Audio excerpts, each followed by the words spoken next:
Coach Boubacar Arfa Mané de l'AS Police hein, cette saison, division régionale. Un très bon match dans l'ensemble, hein, d'autant plus que centre bi ñu doon jouer c'est des gosses très expérimentés. Hein, parce que j'ai vu un certain Wali Ndiaye qui a joué la Coupe d'Afrique hein, avec Teungueth FC. Donc vraiment ils nous ont amené vraiment leur expérience. Les gosses ont su tenir. Hein. Ils ont montré une très bonne impression hein, de mener au score. Bon, et puis voilà, par quelques lascivités, ils sont revenus au score, mais en fin de partie, les gosses se sont mobilisés pour voilà, indiwaat leneen de plus pour venir à bout et gagner ce match. Vraiment, on les félicite. C'est tout un très bon début, hein, un très bon match, un bon match de haute facture. Hein. Les gosses ont montré que vraiment, physiquement, ils étaient là. Et puis voilà, ils ont répondu. Bon, je leur félicite. Et puis je pense qu'ils vont entamer aussi ça, la compétition. Période bi pratiquement soo xoolee ñun on a mené au score hein, pratiquement je pense 2-1 hein, et on était mené au score au départ hein, donc ñëwaat nañu ça c'est le mental hein, ils sont revenus à 2-1 à la pause hein. Donc en seconde période ñee tamit fipp nañu égaliser hein. Mais n'empêche booy yi bàyyiwuñu aussi hein, ils ont bien tenu le ballon surtout en deuxième mi-temps hein. Ils ont joué posé et puis voilà, ils se sont frayé une brèche pour revenir et puis remonter l'équipe. Donc loolu jàngat booy am mooy voilà, c'est quelque chose de positif déjà hein. À chaque fois bu ñu la mënee nga daal di ñëw fu adversaire bi ñëwee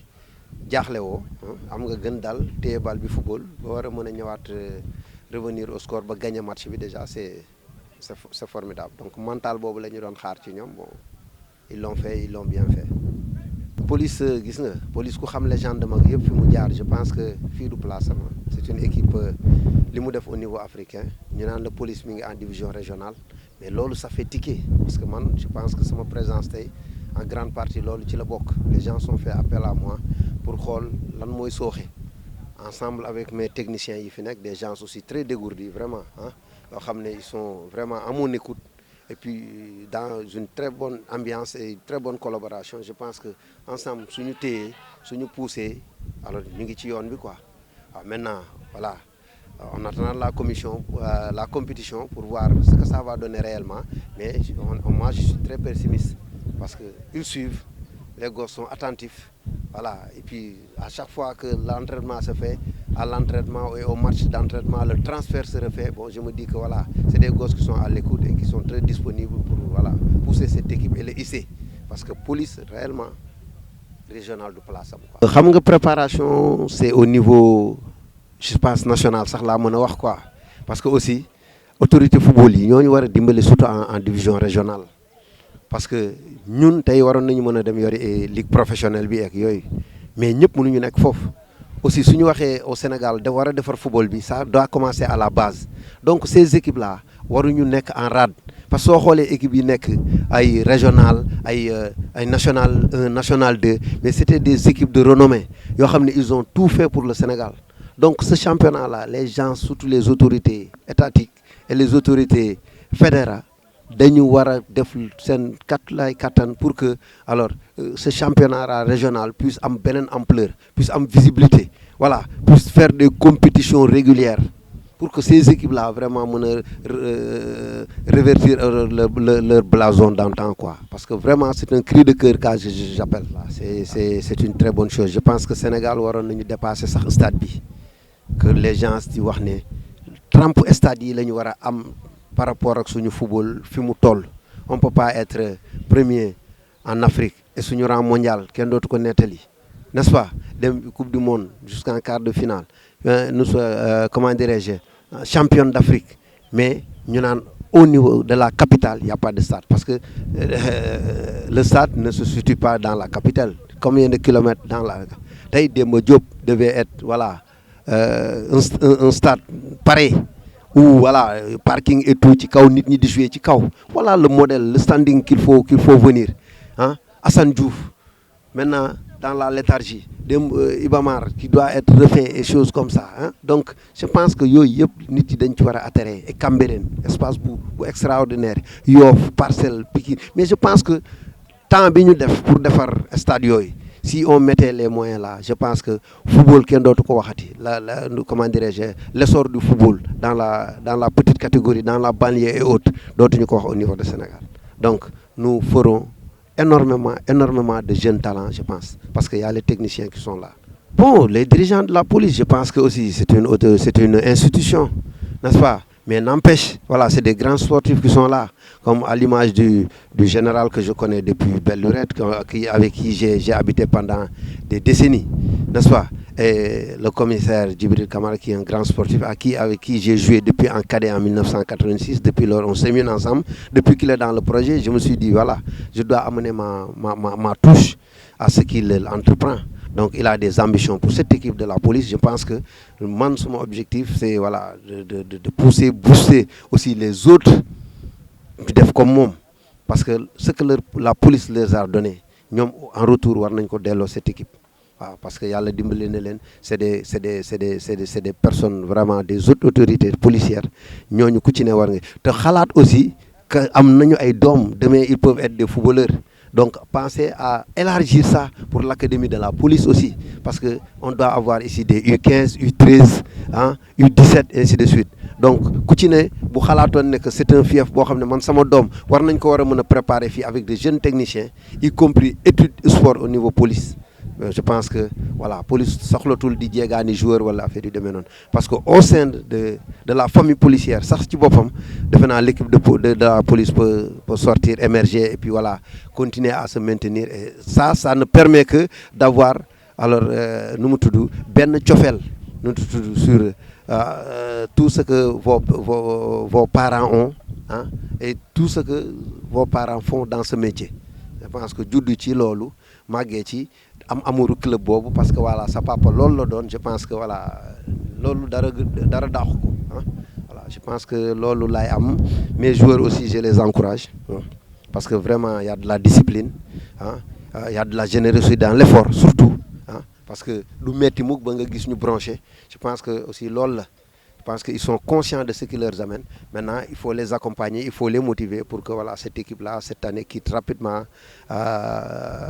bon, par exemple, cette division et accède à une division supérieure. C'est mon souhait et je le souhaite pour eux et pour nous tous. Salam alaikum, je suis Marco, entraîneur CAF, centre Baye, Nord Foire, mais c'est une base presque Medina là quoi. Medina fii suñu président fële dëkk suñu secrétaire bi mais Nord Foire la ñuy entraîné si suuf pont bi foofu bon match bi man kontaan naa ci trop surtout ñaari équipe yi côté jeu bàyyi foofu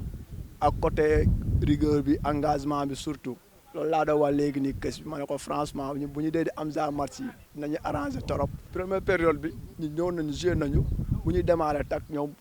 Nous si match bi ñun dañuy taxaw ma ne booy balaa match su demandé leen observé fii ba 15 minutes ñu xool ñoom lu ñu indi te noonu la fa demee sax bu ñu ñëwee përëg ñoom nekkoon nañ suñu camp jóge nañ suñu zone lu mot ay 5 minutes 6 minutes après booy dugg ci match bi bu ñu duggee ci match bi si la ñu dugal am benn occasion ñu dugal nekkaat bi après ñoom ñu remonté ñu booy bu ñu joué 36 minutes après ñoom tamit équipe bi ñëw na seen kaw moom moo jël position bi nekk suñu zone ba 2 bii bu ñu encaissé suñu zone leen doon joué. loolu nag day am si match équipe dina nekk si temps forum après yow tamit nga jox ko moom tamit mu nekk si temps forum noonu la fa demee woon suñu objectif ren mooy monter ak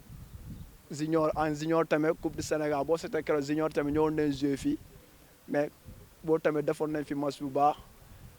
mais ñun suñu objectif am mooy ñu monter ren parce que 2 ans yi daaw ak daat géej bon dafa amoon tuuti jafe-jafe si nit biir loolu moo taxoon après demuñu quoi tournament mais liggéey baa fii daal parce que fu ñu tourné gars yi ñuy laajte la moo tax dem leen tournament xanaa di wax joueurs yi ñu gën a góorgóorlu rek comme lu ma doon wax booy léegi nii mooy respecter entraînement yi respecter heure surtout heure dafa baax si jour su la nee telle heure ñëwal heure liggéey su jotee nga ñëw nga liggéey entraîneur tamit di leen di ne affaire yi métti na torop nekk entraîneur yombul parce que ku nekk boo yoree groupe ku nekk ak jikkoom la xam nga mais yaay zéro yëpp demaa ñoom boo ñu ngi jël sa temps yëpp nekk ak ñoom suba ngoon métti na torop mais sant yàlla quoi comme ñu ñoo opté loolu xam nga kon il faut ñu dem ak moom quoi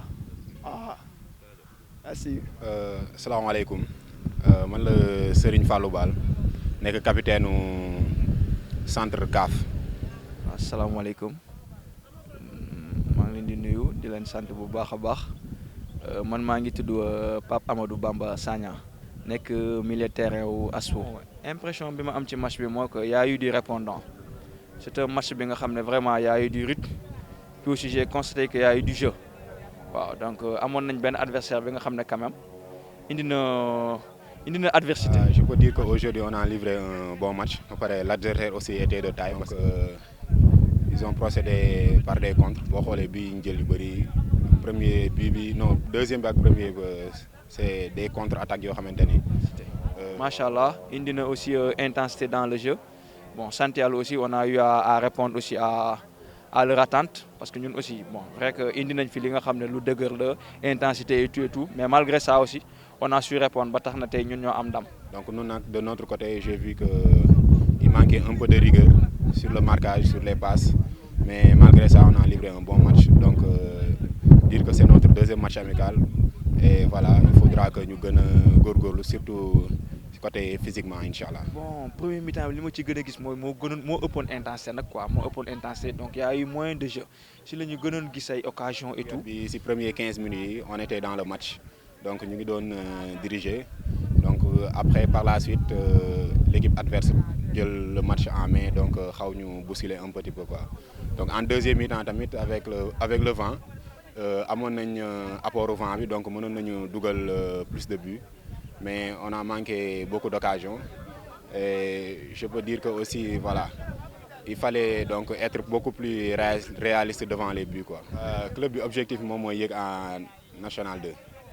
parce que je pense que ça fait 2 ans ñuy compétir ci niveau régional bi donc notre seul objectif mooy yéeg ci National 2 bi quoi et pour ce faire il faudra que xam nga ñu travail dur parce que xam nañ ni dina metti. Parce que depuis daaw loolu moo noonu suñu objectif malheureusement daaw jotuñu koon atteindre. Bien vrai que après Coupe du Sénégal bi xawoon nañu sore et tout mais ren nag dinañ def suñu kentulaay kattan